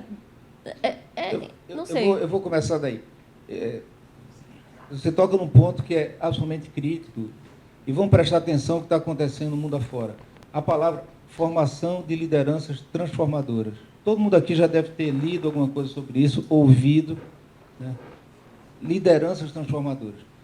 De tempos em tempos, você precisa de um personagem especial, de personagens especiais, que são as chamadas lideranças transformadoras. pessoas que, por um conjunto N de razões, de aprendizados acumulados e de experiências acumuladas, sinalizam para o futuro e conduzem os times, né, as equipes e tudo, para esse futuro, mais que outras. Em outros tempos, essas pessoas são chamadas de sonhadoras ou pessoas voadoras, tal, maconheiro. Por quê? Porque o que importa são pessoas organizadas, disciplinadas, focadas na rotina, tal. De tempo em tempo, isso muda. Hoje, gente, é o momento realmente das lideranças transformadoras fazerem mais falta do que em outros tempos. Você tem razão. Não é um troço que se encontra na esquina, porque simplesmente ele não forma. Até a maneira como as universidades lidam com a figura teórica da liderança são naqueles modelos convencionais do grid gerencial, da liderança disso. Aí você vai lá nos manuais de... Enfim, aí estão os ex-alunos aqui de administração, sabe? Mas, enfim, essas escolas tradicionais de liderança, aí, não, a liderança benevolente, a liderança autoritária, aí você tem um grid, né? Aí tem... Não, gente, não se trata disso, não. Nós estamos falando de outro bicho. É um mundo que está numa ebulição e essas pessoas têm que ser trabalhadas. Se você me pergunta assim, qual é uma das coisas em que eu mais aposto nos processos de transformação das micro, pequenas, médias e grandes, na formação de pessoas capazes de liderar processos de transformação. Repito, não é realmente um bicho assim que se encontra facilmente, porque a gente costuma ser muito mais preso do passado. Porque a nossa vida está mais lá do que no futuro. No passado eu me garanto, eu já vi, já fiz, já sei o que dá certo e o que não dá certo. Não, essa é a questão, eu acho. Em alguns momentos onde você quer mais estabilidade, essas pessoas que têm esses perfis são menos relevantes. Mas hoje, você precisa de tudo menos de estabilidade. Mas o povo quer, né? Ninguém arrisca com medo. Mas não tem como, no chão vai estar todo mundo sendo atropelado. Aí, veja, o futuro vem, não depende, né? O futuro sempre vem, é o que Belchior que dizia isso lá. O futuro sempre vem. Não adianta você brigar com ele, pô. Ele sempre vem. E o pior é que ele agora está vindo com uma velocidade tão grande e com uma força tão grande que ou você enfrenta isso ou não vai muito longe. Agora, deixa eu dar dois componentes, para não falar só de forma abstrata, que eu acho que são fundamentais para a transformação. Um se chama a aquisição de novos repertórios. É preciso que a gente descarte uma fração expressiva de tudo que a gente aprendeu até hoje sobre a vida, sobre nós mesmos, inclusive, para que a gente possa abrir espaço para incorporar novos conhecimentos, essas novas leituras de mundo. Isso é um dos atributos que uma liderança transformadora deveria incutir nas organizações. O segundo é propiciar o exercício de novas práticas, novas experimentações. Eu digo sempre que a inovação é o território da criatividade, mas é também o território do erro. Então, tolerância com a diferença, com a diversidade, aceitação do erro, estímulo à experimentação e não inibir a experimentação, esses são atributos, como você falava de mindset, que têm que ser trabalhados urgentemente.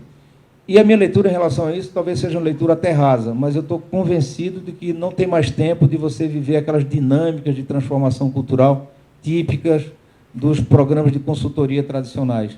Você passava 2 anos no programa de cultura. Eu sou de uma escola de consultoria tradicional, vivi a minha vida assim. Não tem mais tempo para isso. Hoje, a mudança da cultura, ela é o fruto generoso da combinação de novos repertórios, novos conhecimentos com aplicação prática. Portanto, uma empresa tem que ser inovadora, ou seja, ela tem que construir futuros todos os dias. E a melhor maneira de fazer isso é transformando, que é isso que a gente está tentando fazer no Sebrae, transformando cada empregado do Sebrae, cada funcionário do Sebrae, cada colaborador do Sebrae em um ponto de inovação. Se a gente chegar nesse momento, nesse estágio, a gente terá feito a transformação digital mais radical que possa ser feita. Ao invés de criar. Muita gente me cobrou, Carlos, poxa, tu chegou no Sebrae, não vai criar um departamento de inovação, porque as pessoas me associam aqui, no mínimo, criar um departamento de inovação no Sebrae. Não, pô, isso é velho. Departamento é um modelo fordista, taylorista, né? Coisa da administração antiga, aquelas coisas departamentalizadas. Não, a gente tem que ser uma casa inovadora. E como a inovação vem das pessoas, porque só quem cria, quem inova é gente, se as pessoas da casa estiverem todas abertas a uma nova leitura de mundo e elas exercitarem a inovação no seu cotidiano, a corporação se torna inovadora. Por isso que a gente não acredita em modelos top-down de inovação, e sim modelos bottom-up de inovação. Tem que vir de baixo, porque é assim. Até porque também, se as pessoas não quiserem, não vai ter mudança. Aqui. Uma derradeira? Aqui. Tem duas, então, né? Tinha mais alguém que estava inscrito? Não. Acho que só duas. Você, Carlos, e teu nome?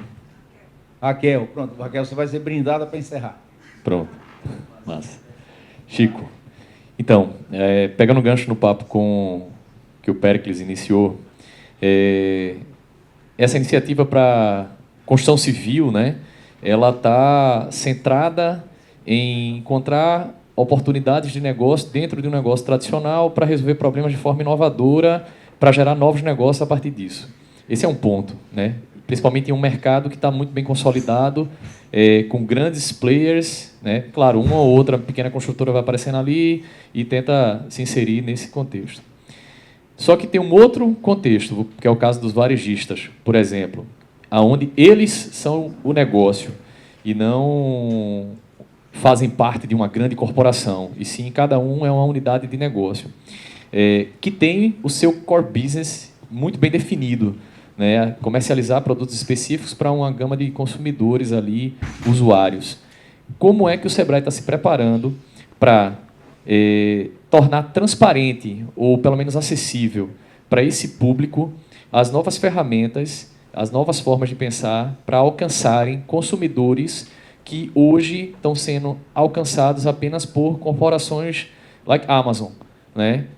Que consegue quebrar, por exemplo, grandes livrarias como Cultura, Saraiva e por aí vai, que inclusive começaram no processo de transformação, ou melhor, de digitalização e não de transformação digital, né? Não colocar o usuário no centro, e sim começaram a digitalizar a loja e dançaram, né? Não pegaram para criar uma nova experiência, enfim.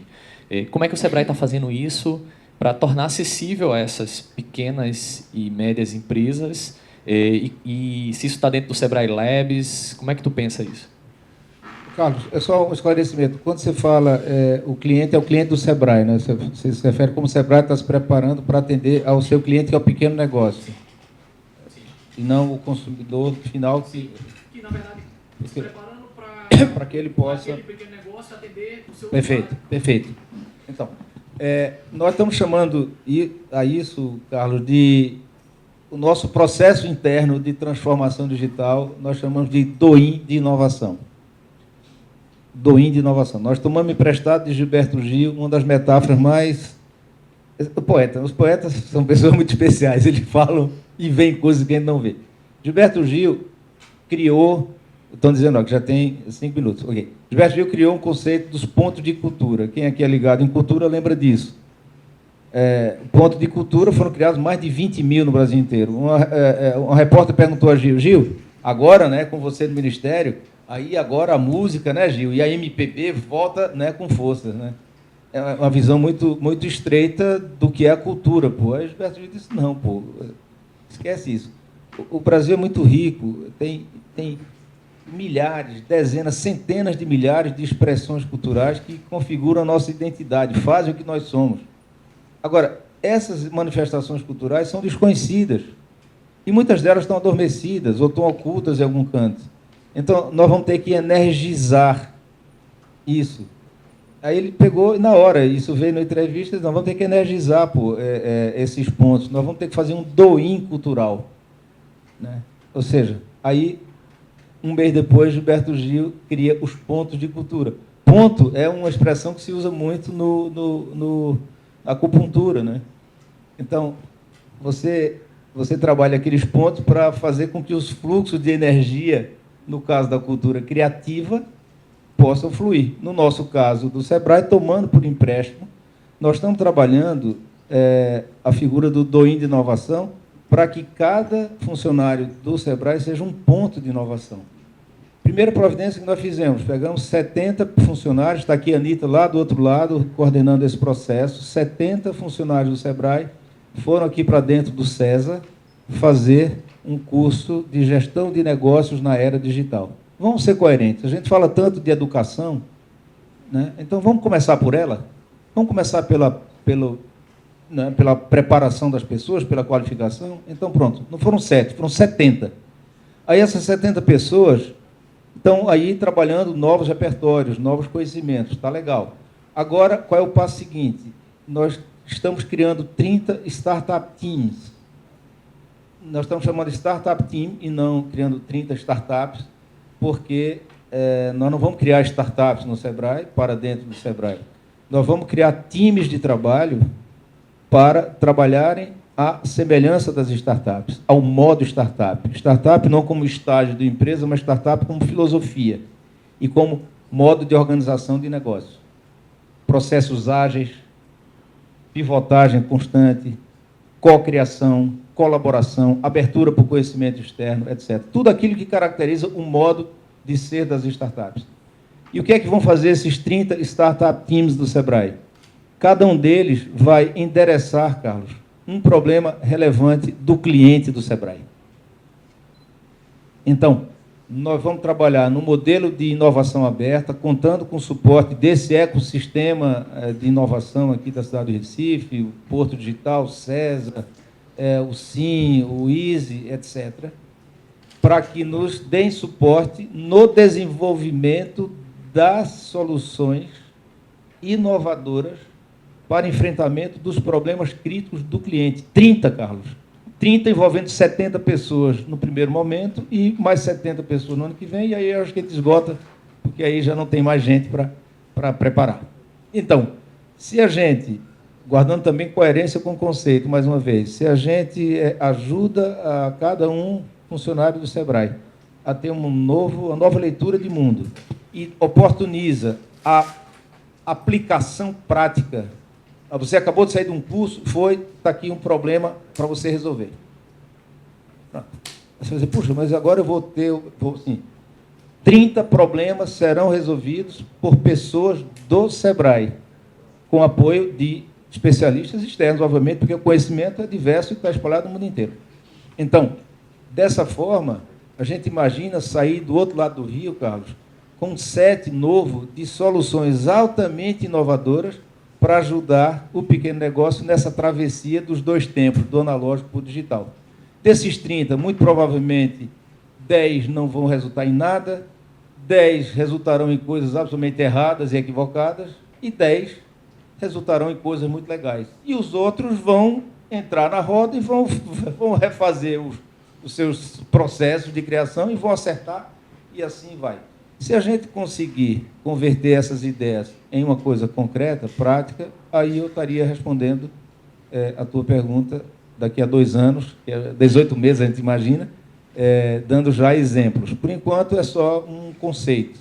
Mas a gente está muito esperançoso, né, Anitta, de que isso realmente vai funcionar dessa maneira, para que a gente possa realmente ter o DOIN de inovação e todo mundo seja um componente sistêmico dos processos de inovação.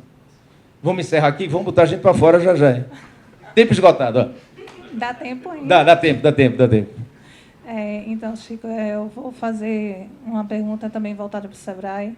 Eu sou funcionária do SEBRAE, eu estou alocada na unidade Serra Talhada. Assim, fiquei muito feliz com o que eu vi, porque eu vi que a gente não está distante do que foi posto aqui. E muitas coisas que você colocou aí é o que a gente vivencia. E pegando aqui a questão que Beatriz colocou em relação à burocracia, eu estou no SEBRAE, mas também amo a academia. Tive a oportunidade de ser professora substituta da universidade lá em Serra Talhada, no curso de Economia. E nós temos uma dificuldade muito grande em fazer essa rede que você coloca com essas instituições, dada a burocracia. Eu soube que você conheceu o doutor Lúcio, da Pagelate, um projeto que a gente está desenvolvendo, um outro também em relação ao Umbu. E uma das dificuldades que a gente tem, nós temos algumas universidades lá, IFs, que tem um curso, por exemplo, de engenharia de alimentos, certo? E um dos projetos que a gente vai propor desenvolver é justamente a questão do beneficiamento do umbu. Mas, como não existe essa prática hoje desse produto que é característico da caatinga, seria muito válido, acho que muito enriquecedor, se a gente conseguisse juntar com esse curso de engenharia de alimentos para fazer uma parceria e trabalhar em parceria esse desenvolvimento, né? Eu acho que seria muito rico. Mas, quando chega nesses momentos, a gente tem uma dificuldade muito grande, burocrática, né? Você também fez parte da academia, de como é que a gente viabiliza isso institucionalmente, como é que a gente faz isso, contar para o currículo do professor, contar como estágios, né? Então, eu queria saber o seguinte, se o SEBRAE, também, enquanto instituição, se ele pode, ou se ele já está pensando, né, em facilitar, em viabilizar isso, né, para que a gente estabeleça essa rede com menos burocracia, de uma forma mais fluida, né, e a gente possa alcançar os resultados que a gente deseja e a relevância, né, que a gente precisa ter, e que, para aquela região, como você disse, o negócio isolado. Imagina uma região inteira isolada ali no centro no meio de Pernambuco, que o investimento ou vem para a Zona da Mata e dá uma cambalhota, cai lá em Petrolina, né, e a gente fica ali naquele vácuo. Então, a gente tem essa dificuldade, né? Olha, você vê como são as coisas. Ela foi a primeira a levantar a mão e foi a última a falar, né? E ela falou exatamente, fez uma pergunta sobre o tema dessa conversa, que eram os pequenos negócios e os ecossistemas de inovação. A sua pergunta é como estruturar um ecossistema que funcione como deve funcionar um ecossistema, com múltiplos agentes, cada qual com seus papéis e as coisas fluindo, de sorte que ganha o conjunto, na realidade lá de Serra Talhada.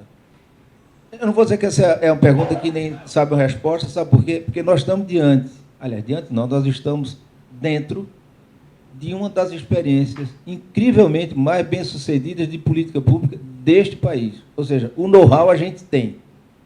O Porto Digital é reconhecido, entre outras coisas, por ser uma arquitetura institucional que funciona, porque esse negócio começou aqui há 18 anos, com 2 empresas e 40 pessoas. Hoje são 330 empresas, 10 mil pessoas aqui. Isso fatura 2 bilhões de reais.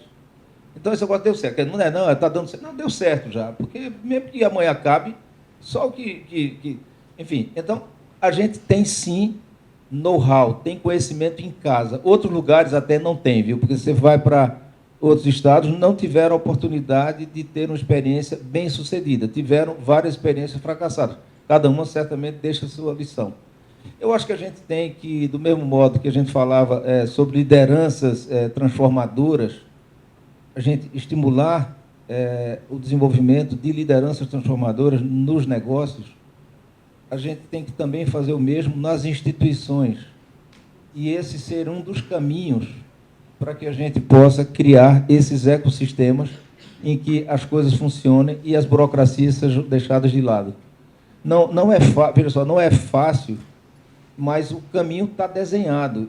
Isso aí não comporta mais nem inovação. É ajuste, porque está aqui o Porto Digital. Agora, o que não é fácil é você ter, no mesmo tempo, convivendo, dividindo uma mesa de bar e postos estratégicos, pessoas como Silvio Meira e Cláudio Marinho, por exemplo. São 2 pessoas incrivelmente líderes, incrivelmente transformadores. Então, quando você faz convergir pessoas que têm uma liderança especial, um conhecimento especial, um na universidade, o outro no governo, Silvio como líder do Centro de Informática, Cláudio Marinho como secretário de Ciência e Tecnologia. E no setor produtivo, você tem um conjunto de, não tão grande, mas suficiente, de empresários que compartilham dessas mesmas visões. Aí você cria o chamado conceito da tríplice hélice na prática. Esse é o desafio. Não tem receita mais a ser descoberta, tem receita a ser ajustada, adaptada. É olhar o que a gente pode dizer hoje já está nos manuais. Isso para dizer, poxa, que resposta mais simples. Não é não. É fazer isso. criar um ecossistema, tem que ter uma determinação. Quais são as lideranças que, na localidade, sejam capazes de, nos seus respectivos segmentos, na esfera pública, na esfera acadêmica e na esfera privada, liderarem essa transformação. Se você for capaz de identificar uma meia dúzia, um punhado de lideranças nesses 3 segmentos e fazer com que eles compartilhem dessa mesma ideia de criar um ecossistema, o restante é só vir aqui no Porto Digital e dizer, gente, como é que vocês fizeram, o que foi que deu errado, o que foi que deu certo, o que é que pode ser replicado, o que é que não pode ser replicado, o que é que vocês vão ter que aprender a desenvolver lá. É isso aí, criar ecossistemas de inovação como sendo aquela ponte que liga os universos que geralmente não dialogam, que são os universos do governo, da academia e do mercado.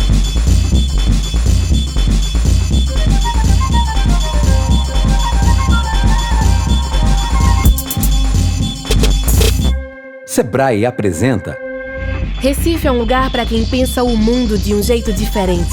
E o Hack and Play é onde a gente se encontra para reprogramar o futuro. Um festival com mais de 300 atividades nas áreas de tecnologia, economia criativa e cidades inteligentes. De 2 a 5 de outubro, no bairro do Recife. Se liga na programação e vem reprogramar tudo. Hack and Play, realização Porto Digital e Ampla. O jeito de comprar mudou. O de vender também. A forma de se relacionar com o cliente mudou. Mudou até o jeito de empreender. E você, tá preparado para tanta mudança? O Sebrae ajuda os pequenos negócios a crescerem cada vez mais no mundo digital. Encurte a distância entre você e o seu cliente. Sebrae Pernambuco. Um novo jeito de fazer negócios.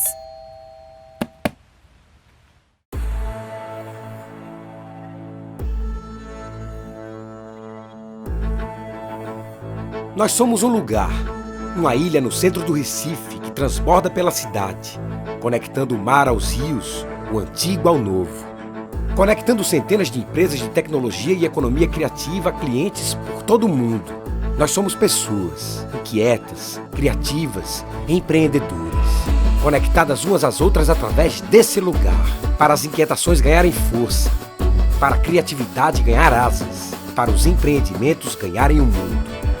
Nós somos negócios, startups, estudos criativos, coletivos, coworkings, freelancers, empreendedores e muitas oportunidades. Tudo acontecendo ao mesmo tempo, no centro do Recife, presencialmente, remotamente e indefinidamente. Você pode trabalhar aqui, investir aqui, contratar quem está aqui. Você pode trazer sua empresa para cá. Quando nossas conexões acontecem, não há limites para o que você pode fazer. Porto Digital, onde as conexões acontecem. História para emocionar as pessoas, que parece ficção científica. Música para ficar na cabeça, com coreografia e tudo. Serviço novo para não deixar você na mão. E informação para você entender bem direitinho. Surpreender, sempre, sem se levar tão a sério. Trabalho voluntário. Vender tinta, vender carro, vender louça sanitária. Depois, um programinha de TV ou uma série no YouTube. Porque quem se propõe a resolver qualquer problema precisa sempre estar se reprogramando. Ampla, co-realizadora do Hack and Play e de muitas outras coisas que você vê por aí. Podem vir. Tragam suas invenções, suas inovações, suas revoluções. Venham com seus painéis holográficos, seus comandos por gestos, seus sistemas conectados. Reúnam seus engenheiros, projetistas, cientistas, futuristas. Podem vir. Nós estaremos prontos. Porque é para isso que existimos. Para construir tecnologia que move tecnologia. Baterias Moura. Energia para mover o futuro. O InovaBrá é um conjunto de iniciativas do Bradesco, que promove a inovação através da colaboração. InovaBrá, colaborar para inovar.